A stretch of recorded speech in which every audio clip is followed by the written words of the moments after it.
Patch 3 for NBA 2K25 just went live and it changes everything. Locks may be back, rhythm shooting might actually be harder, and they finally added an anti-cheat system. We reviewed that and more in this video, so here's everything you need to know about the changes in Patch 3 so you don't get left behind.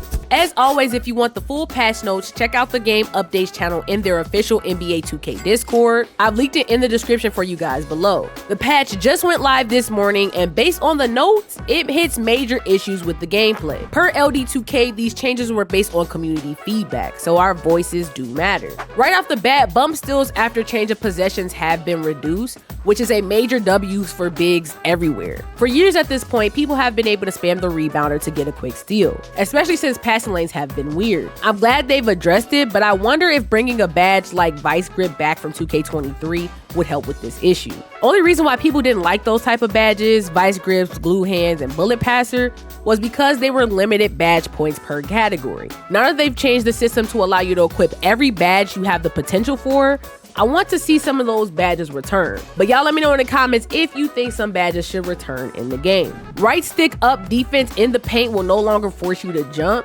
They reverted it back to just hands up defense, and it won't give you those automatic strips going to the basket. Thank you 2K for adding some skill back into defense. Auto contests were super annoying, especially in the paint, and those auto strip morph steals really took no skill and made slashing useless. Time will tell if it'll actually improve slashing in general, but I'ma take the W's when I can. The secret legendary workhorse badge only for the offense in 2K25 has looked to been nerfed because ball handlers will be stunned off a pluck steal, giving the defense a better chance to recover the ball. Which only makes sense because if I as the defender tip the ball out of your hand, the offense wouldn't know which direction I tipped the ball to. Yet they always seem to have made the Superman play to keep the possession. That's a huge W, but 2K needs to add those same type of stun animations off of bad shot attempts as well, especially in the paint. The offense recovers way too quickly compared to the defense. The last major gameplay change is the jumping out of strip animations. This one I didn't see too much, but it's the perfect time to address how underwhelming slashing has been this year. I made a 99 slasher build with high strength and speed, but you literally can't tell the difference because too many times you're taken out of your animations. Last year, the dunk meter was definitely cheesy, so this is probably a reaction to that. But this year, most of the time, even if you try to force a dunk, it gives you a layup, or the defense will just clothesline you and take you out of the animation.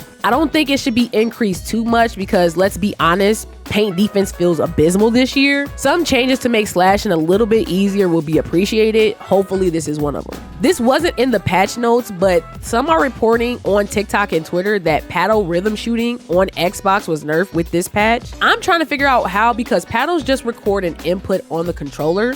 So if it isn't working, to me, that means rhythm shooting as a whole might be affected. But since I don't rhythm shoot, I can't tell the difference.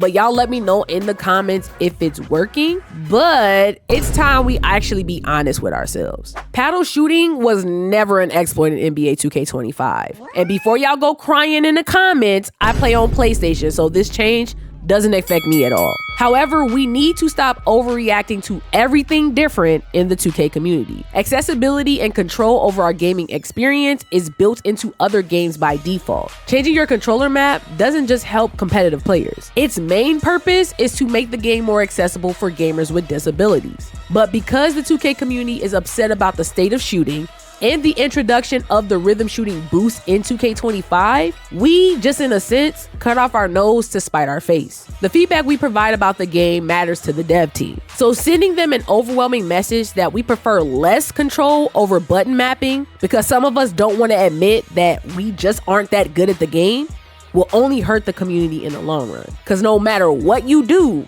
no multiplayer game is ever truly on an even playing field. Anyways, PC players can rejoice because they finally added an easy anti-cheat system to the game to combat the performance exploits. We know from playing on console that hackers have somehow taken over the top 10 from PC, which made PC dang near unplayable because cheating was running rampant in the game. Now with the EAC system, which is in most other games like Fortnite and Call of Duty, this shouldn't be an issue anymore, and from my understanding, it should only affect performance mods. Visual only enhancement mods like cyber faces and lighting packs should still be in the clear, but I'll probably hop on PC to see if I have any issues, but make sure you check the terms of service to make sure you're in the clear so you don't get banned. The rest of the gameplay changes you can see in the 2K Discord, but y'all let me know in the comments what you feel about the gameplay so far in 2K25. And if you stop playing already, will these new patch gameplay changes be enough to bring you back to the game? In Season 3, the city will be updated to have an holiday theme makeover, which means we should see some snow on the ground and hopefully we get some normal courts. Speaking of things being back, Sunset Beach returned this weekend, and this remastered court was everything the community wanted from 2K, minus adding licensed IRL parts. The courts were close together, the backdrop looked gorgeous, and the courts were simple and clean. Now, I don't want to sound like an old head, but after experiencing both Sunset and Old Town, I can confidently say it's time for 2K to return to this format for the park. I know for some of you, this was your first time playing in the 2K15 parks, but answer in the comments if you'd rather play on the over-the-top courts for Rise and Elite compared to Old Town, Sunset, and Rivet City in my team. Literally, when the event ended yesterday, my whole mood changed. And this is coming from someone who didn't think the court setting mattered that much